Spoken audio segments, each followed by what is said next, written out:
dirt road 30 kilometers north of Saigon, men of the 1st Infantry Division search for mines as they approach Shanlu village. In a battalion-sized operation, the village is surrounded on the morning of December 8th. At 0800 hours, psychological warfare teams enter the Viet Cong-controlled village. They take food and Psy War posters and leaflets with them.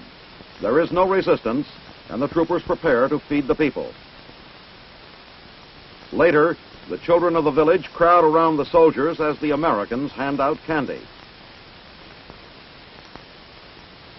Meanwhile, work begins to eliminate all Viet Cong signs and propaganda material in the village. A pro-government slogan is painted on the wall of a centrally located building. One Psy War team hands out specially designed calendars and anti-Viet Cong leaflets as they make the rounds of all village shops and public places. The communist doctrine must be defeated in the minds of the people. This literature helps to do the job. Posters show how well off other villagers are under government protection. They tell of medical aid, food, and a peaceful, productive life. The men of the village are assembled for intelligence interviews. It is known there are many VC among them. Some of the hardcore communists, however, hide and open fire on the Americans when the troopers go to round them up. The rest of the village men are kept in order. The situation is soon under control. 9 VC are dead and several wounded. American casualties are negligible. At the battalion CP, prisoner interrogation begins. Uneasy peace comes to Shanlu.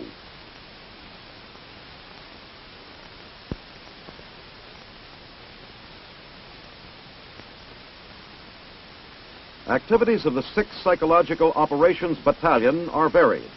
In Saigon, a small team of advisors to the Vietnamese on television operations works with station WTVN, which operates on Channel 9 and reaches about 1,100 TV sets. Broadcasts are accomplished in modern, well-equipped studios. Under the supervision of Lieutenant Robert J. Serry, the 3-man advisory team prepares one 90-minute program per week, film and live, as well as the production of numerous special programs.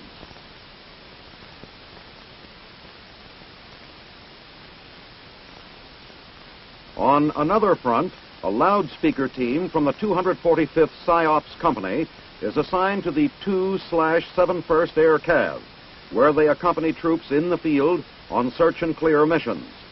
Along with them, the PSYOPS team carries loudspeakers and amplifiers on their backs. When Viet Cong are killed, members of the team place leaflets on the bodies as a grim reminder to the others. Other PSYOPS men, through the interpreter, interrogate a suspected VC.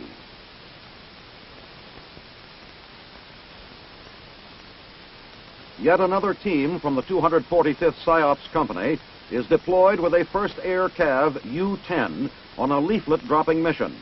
The leaflets have influenced large numbers of Viet Cong to surrender. Along with leaflets, the teams broadcast pre-taped messages to the inhabitants of the target area. The planes fly 4 or 5 missions a day, urging the Viet Cong to surrender. In special situations, the ARVN interpreter talks directly over the loudspeaker set, as in the case of 2 Vietnamese who are hiding in fish traps. These 2 men have been talked out of hiding and are being held at bay by the choppers until ground troops take over.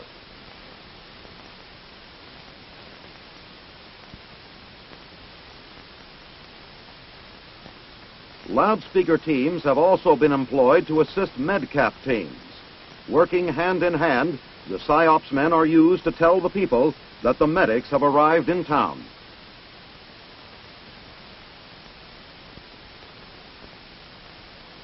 This spirit of cooperation between PSYOPS and other units goes a long way toward their common goal of pacification.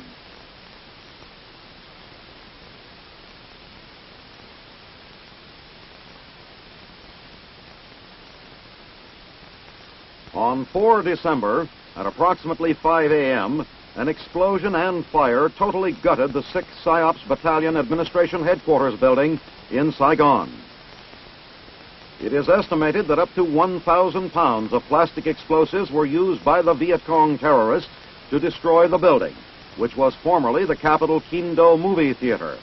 The lower auditorium has been used as a storage area, the upper balcony as a temporary transit billet for men on reassignment. Fortunately, of the 12 men in the building at the time of the explosion, none were killed, although at least 9 received severe burns. This was the second attempt to destroy the theater building. Once before, it was bombed while American personnel were watching a film.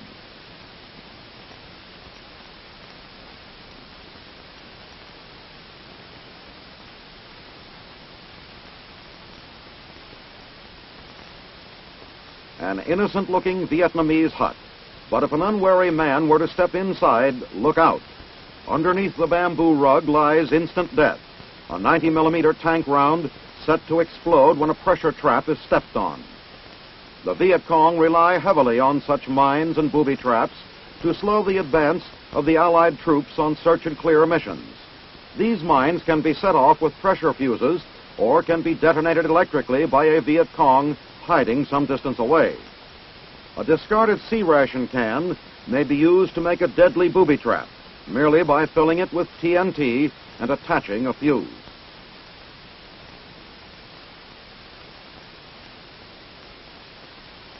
Anti-personnel mines and booby traps have been found at helicopter landing zones, on roads and trails, at fence gates or rice paddy dikes. A bamboo basket beside a road might contain enough TNT to blow up a truck. A canteen may be filled with TNT and rigged to detonate when the cap is removed. Anti-vehicular mines can disable a tank or destroy a truck. With such displays, schools at the 1st and 3rd Marine Divisions in Vietnam keep Marines current on the latest Viet Cong trends in the use of hidden explosives. At the landmine warfare schools, Marines are trained to avoid being caught by mines or traps. Classroom instruction is given on the various types of hidden explosive devices, followed by practical work in mock-up villages and the terrain. The explosive booby trap can be found anywhere in Vietnam. A jungle tree with gnarled branches may be picturesque enough to photograph, but it may also be rigged to a foot trap which will explode a shell above your head. The Viet Cong use all their knowledge and ingenuity in fashioning these devices. A punjai pit is made with sharpened bamboo stakes or barbed metal spikes. Another crude weapon is the steel bear trap, which can fracture a man's leg in one quick snap. A section of bamboo containing a .30 caliber shell attached to a firing pin can be set off with pressure from a man's foot. A man entering this village hut would be met by a Malayan whip, a heavy swinging bamboo pole with sharp stakes implanted in the crossbar. A tripwire, usually hidden in high grass, triggers this variation of the Malayan whip, the deadfall, a spiked weight rigged to drop on a man's head. When found, each tripwire must be carefully checked to determine the location of the explosive. An engineer demolition man places a charge alongside the device, clears the area, and blasts the booby trap.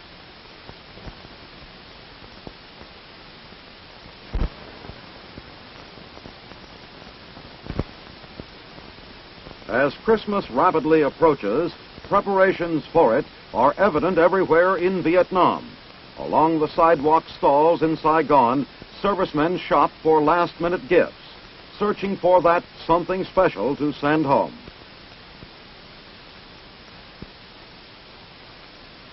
All the military exchanges are jammed and expect to be busy right up to the last moment.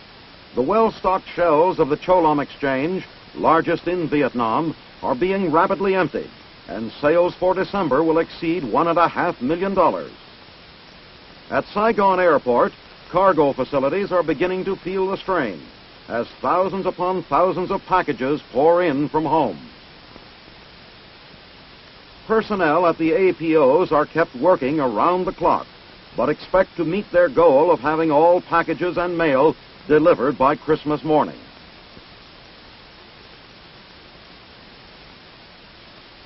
Elsewhere, the business of fighting a war goes on, but with some special differences. As they conduct their sampan search operations, the crew of this river patrol vessel has begun distributing Christmas gifts to many of the Vietnamese families they meet.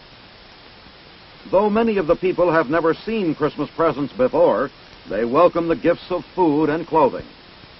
For the children, there are toys and candy, but so used to secrecy has this boy become that after receiving his gift, he immediately hides it. Amidst the Yuletide spirit, the crew knows it must remain on the alert. The river operation continues despite the holiday season. At the Da Minh Orphanage and School in Saigon, the war seems far away as men of the 79th Maintenance Battalion sponsor a Christmas party. No Christmas is complete without Santa Claus, and sure enough, he shows up, complete with combat boots, in the person of Lieutenant Kenneth Burnett.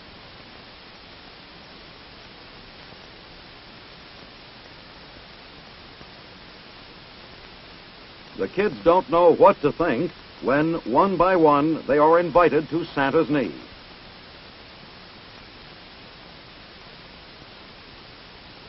But after the usual discussion concerning behavior, they quickly relax as each receives a gift directly from St. Nicholas's bag.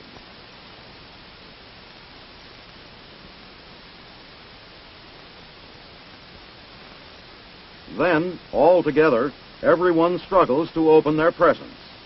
When it's all over, no one is sure who had more fun, the kids or the GIs.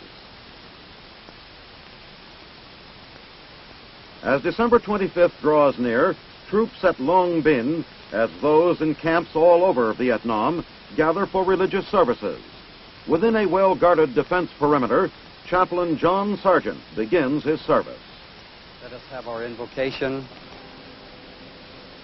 Almighty God, our everlasting Father, we thank Thee for Thy divine grace, which is shed abroad in this Christmas season into the hearts of all those Thy people, and all those who believe and trust in Thee. Then the men join him in prayer, expressing the long-hoped-for wish of peace on earth, goodwill toward men.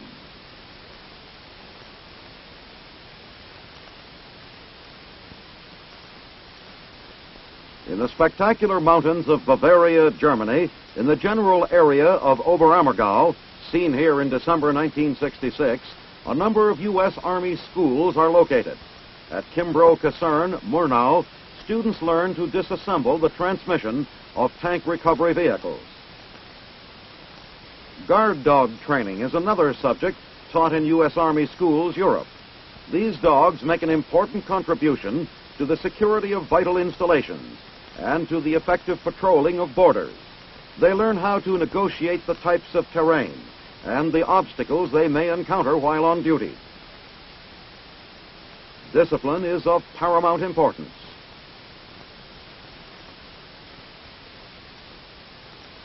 So that the dogs may learn to attack an enemy, they are agitated by members of the training staff. A heavily padded man simulates an enemy and the guard dog attacks until he is restrained. At the demolition and mine training area, a warning flag is raised as a signal for all to stand clear as the training team prepares to set off explosives behind a protective shield.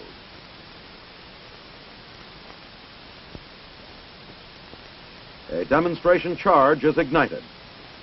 There are many other subjects taught by U.S. Army schools Europe, both in the classroom and the field.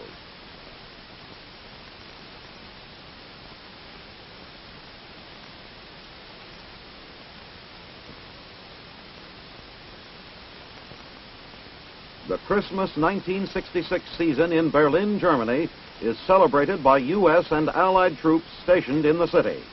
Major General John F. Franklin, Jr., U.S. Commander Berlin, speaks to those assembled for the tree lighting ceremony.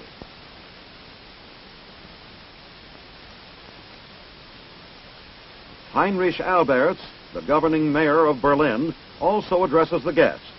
Then the moment arrives for the lighting of the tree, with the mayor of this sector, Hans Schnitzer, and Brigadier General James L. Baldwin, Commanding General Berlin Brigade, doing the honors.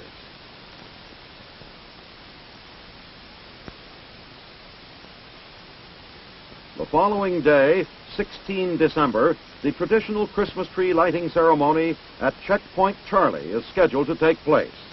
Although many aspects of the area offer grim reminders of the harsh separation, the checkpoint will witness a joint United States, British, and French celebration.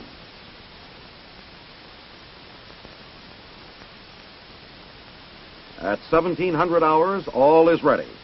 Taking part in the ceremony is Deputy Mayor Erwin Beck of the American Sector District of Kreuzberg, in which Checkpoint Charlie is located. As onlookers watch, the tree on the roof is lighted. The Deputy Mayor gives presents to the personnel of the checkpoint. U.S. soldiers join British and French personnel who share in the operation of Checkpoint Charlie.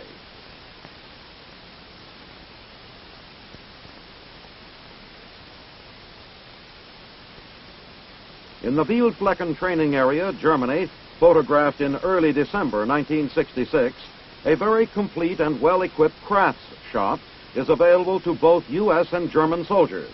It gives the men an opportunity to spend their spare time usefully and constructively.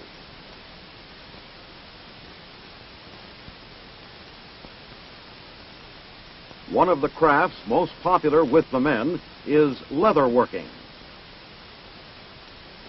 Other men enjoy working with wood, utilizing the modern power tools. A hobby which has wide acceptance in both Europe and the U.S. is photo finishing. Soldiers stationed in the area have fine equipment to bring out the best results in their photography. With experienced advisors, the soldier is able to perform every step through the final print.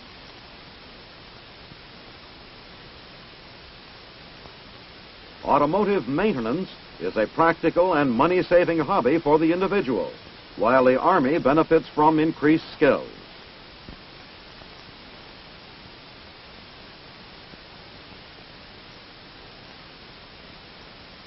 December, graduation day at Colombia's Military Academy in Bogota. In a colorful ceremony held on the grounds of the Academy, 75 cadets are receiving their commissions as second lieutenants. Through the U.S. Army mission, the Academy receives training aids, vehicles, and radios. The mission also provides guest instructors and an exchange of cadet officers between West Point and the Colombian Academy. 3 classes of cadets are involved in the traditional ceremony: those who have completed their secondary school subjects, those who are entering the senior class, and the current graduates. The event is attended by ambassadors and military attachés from several countries, including the United States. A highlight is the presentation of a West Point saber to the cadet with the highest grade in military tactics.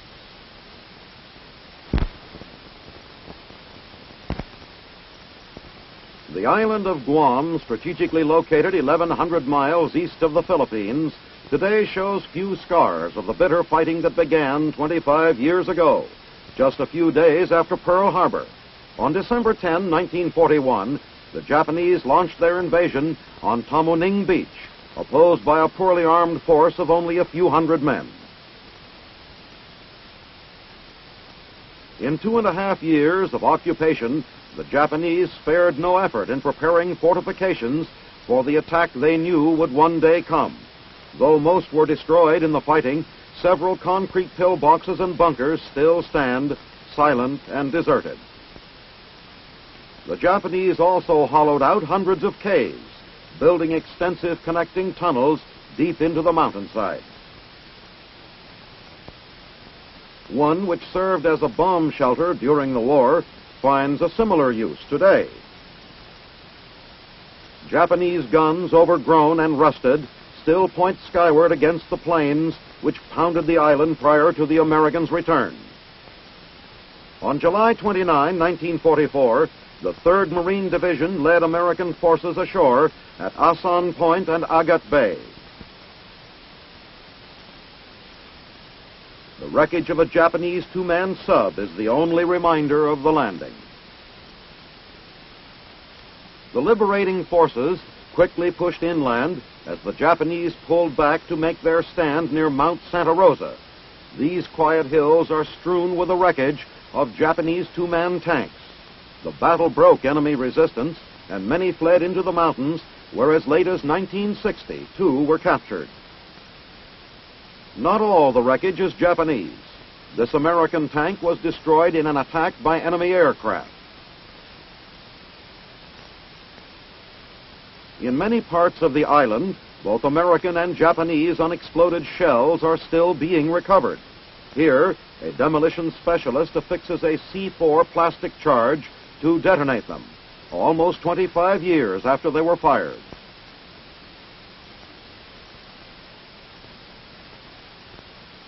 Nearly leveled during the war, the capital of Agana has today been rebuilt into a modern city of 5,000. Here especially, there is little evidence of the devastation that once took place, but the people have not forgotten. In the center of town stands a Statue of Liberty, where each year, on the day and hour when the American troops landed, a ceremony is held commemorating the liberation of Guam.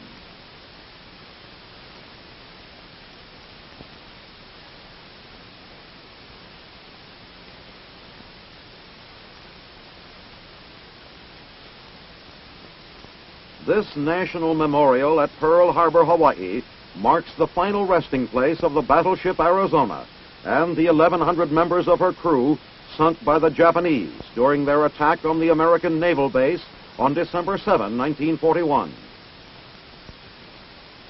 Launched from carriers, planes of the Japanese Naval Air Arm flew in from the sea on that fateful Sunday morning. Approaching from the windward side of Oahu Island, the deadly warplanes were shielded from view until the last minute as they hugged the passes and valleys of the Ko'olau mountain range. Retracing their flight path today, 25 years later, Hawaii looks much as it did in 1941. Squadron after squadron of the Japanese aircraft came over the mountains and winged down these verdant valleys on their way to Pearl Harbor to destroy the Pacific Fleet. In a matter of moments, the heavily populated areas were under their bomb-laden wings. It was 0730 hours. Then Pearl Harbor stretched before them. Most of the U.S. Pacific Fleet lay at anchor here. The attack began, and Americans died. Next, they headed for Schofield Barracks. The spot where the first Japanese shell struck is still there.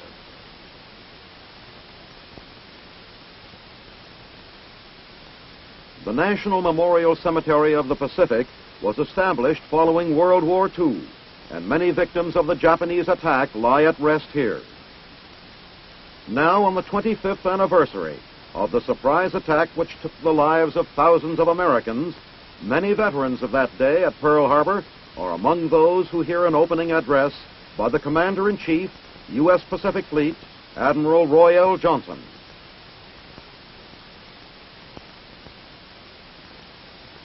Key speaker of the day is the Secretary of the United States Navy, the Honorable Paul H. Nitze.